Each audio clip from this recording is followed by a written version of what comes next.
नमस्कार, हेडलाइन में आपका स्वागत है। नूरपुर में श्री राम जन्मभूमि अयोध्या से पूजित अक्षत कलश यात्रा नूरपुर शहर पहुंची। दूर दूर से लोगों का हयूम उमड़ना शुरू हो गया। आसपास के इलाकों से हजारों श्रद्धालु इस भव्य यात्रा में एकत्रित हो गए। यात्रा में संपूर्ण शहर भगवामयी हो गया। सबसे बड़ी बात यह भी रही कि इस यात्रा में सभी सनातनी दलगत राजनीति से ऊपर उठकर इस यात्रा में शामिल हुए। चौगान बाजार से भगवामयी यात्रा बाजार से होते हुए प्राचीन ऐतिहासिक ब्रजराज स्वामी मंदिर में पहुंची। यहाँ यात्रा में शामिल सनातनियों ने भगवान श्री राम के प्रति कृतज्ञता व्यक्त करते हुए अपने विचार प्रकट किए। जो कि हर गांव में, हर जिले में पहुंचा।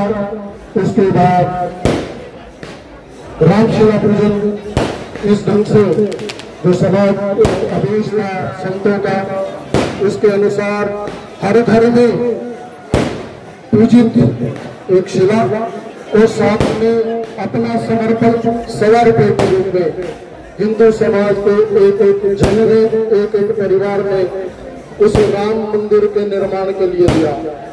सारे देश में एक राम मंदिर नव निर्माण के लिए जागरण का आह्वान हुआ, जन जन जागा।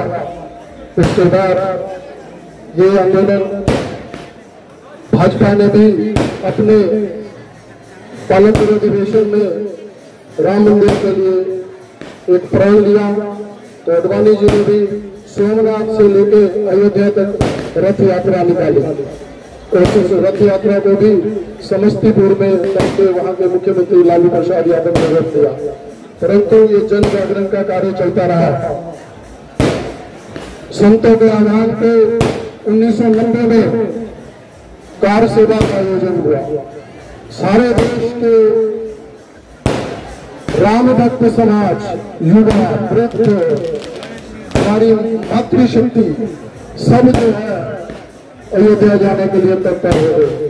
उस समय के तत्कालीन जो वहां के मुख्यमंत्री थे मुलायम सिंह यादव, उन्होंने कहा कि अयोध्या में तो मेरे होते तिरंगा भी पर नहीं मार सकता, परंतु हिंदू समाज के उस भक्ति भाव को, उस आंदोलन को कोई नहीं रोक पाया। रातों रात यूपी के जो समाज था उन्होंने दिल में, घरों में हमारे राम भक्तों को रखना।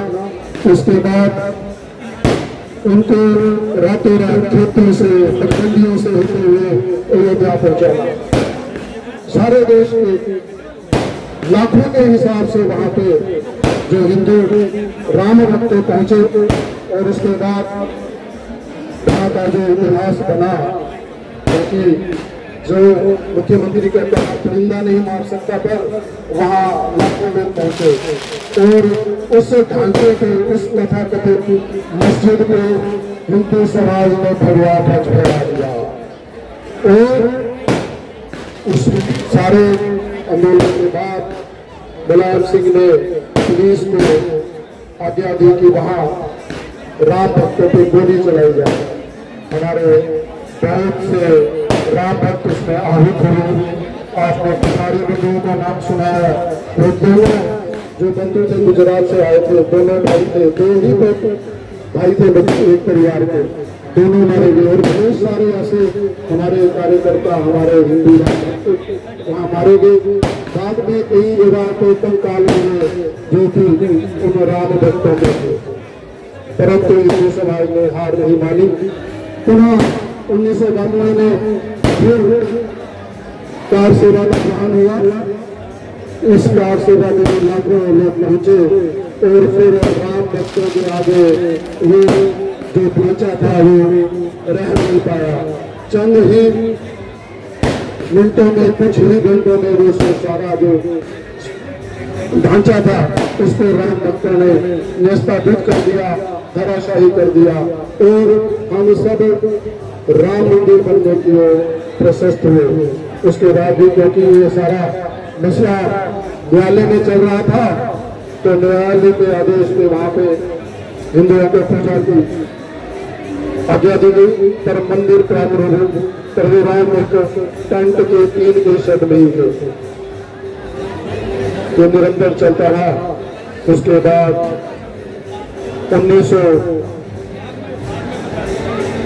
को 9 नवंबर को ऐतिहासिक दिन आया जब माननीय न्यायालय की 5 जजेस की पीठ ने एक ऐतिहासिक निर्णय देते हुए उस सारे क्षेत्र को जो 66 एकड़ स्थान था वो प्रभु श्री राम का है ऐसा कहकर घोषणा की और हिंदुओं को सौंप दिया।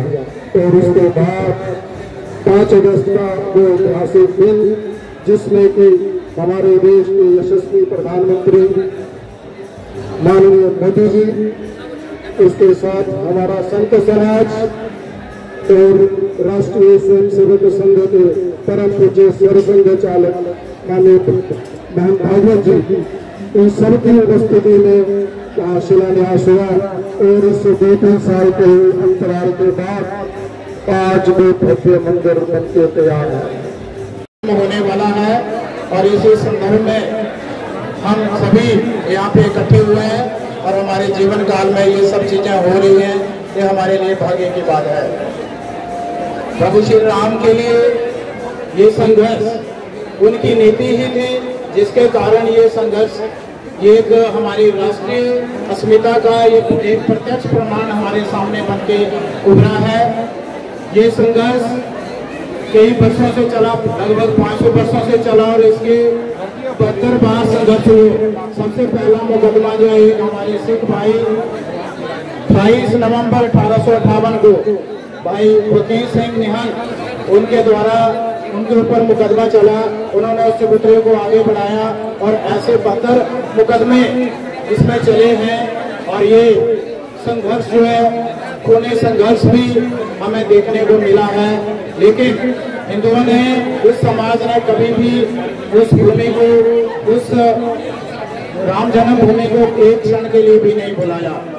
ये प्रभु राम के ये जो 72 बार संघर्ष हुए, संघर्ष खूनी संघर्ष भारत की मर्यादा में नहीं है। हमारी मिट्टी में अहिंसा का मार्ग जो है प्रशस्त है। लेकिन ये जब धर्म की स्थापना करनी होती है, कुरुक्षेत्र के रण में भगवान श्री कृष्ण के द्वारा बार बार समझाए जाने पर भी धर्मियों को जब उन्होंने नहीं छोड़ा तो फिर उन्हें खूनी संघर्ष करना पड़ा। इसी प्रकार अयोध्या के लिए भी 72 बार संघर्ष हुए, बार बार संवाद से बात नहीं बनी। तो जिसे आप ध्वंस कहते हो, ऐसा हिंदू समाज को वो काम करना पड़ा। और ये प्रभु की नीति थी और इसी से राष्ट्रीय अस्मिता का मार्ग जो आगे प्रशस्त हुआ। इसलिए ये हमारे लिए अब ये जो आने वाला समय है 1 जनवरी से लेकर के 15 जनवरी तक, ये जो पूजित अक्षित हैं, हम सभी एक जन तक, एक घर तक हम ये प्रसाद लेके जाएं। प्रभु राम का ये जो वातावरण है, जो नीति भगवान की है, हम निमित्त हो रहे हैं। सभी लोग इस स्वाभिमान को, राष्ट्रीय अस्मिता को जगाए रखें। अपने अपने जगह पे, अपने अपने गांव में, अपने अपने मंदिर में उस दिन हम 22 तारीख को इकट्ठे होकर के भगवान का गुणगान करें। प्राण प्रतिष्ठा का कार्यक्रम जो है सामूहिक रूप से उसको देखें 22 तारीख को। और 1 से लेकर के 15 जनवरी तक हम सभी लोग, सभी प्रभु के राम श्री राम के भक्त हर घर का दरवाजा खटखटाएं और वहाँ पे निमंत्रण अयोध्या को 22 के बाद वहाँ अयोध्या के दर्शन करने का सभी को निमंत्रण दे। आज ये राम में वातावरण हमें देखने को मिल रहा है। भगवान त्रेता युग में अयोध्या में आ गए थे, 22 जनवरी को मंदिर में आ रहे हैं। मैं यही प्रार्थना करता हूँ कि भगवान हमारे हृदय में बसे, हमारे हृदय में, हमारे जीवन में, हमारा जीवन राममय हो। राम का हिमाचल हेडलाइन न्यूज चैनल को लाइक, शेयर, सब्सक्राइब करना ना भूलें। धन्यवाद।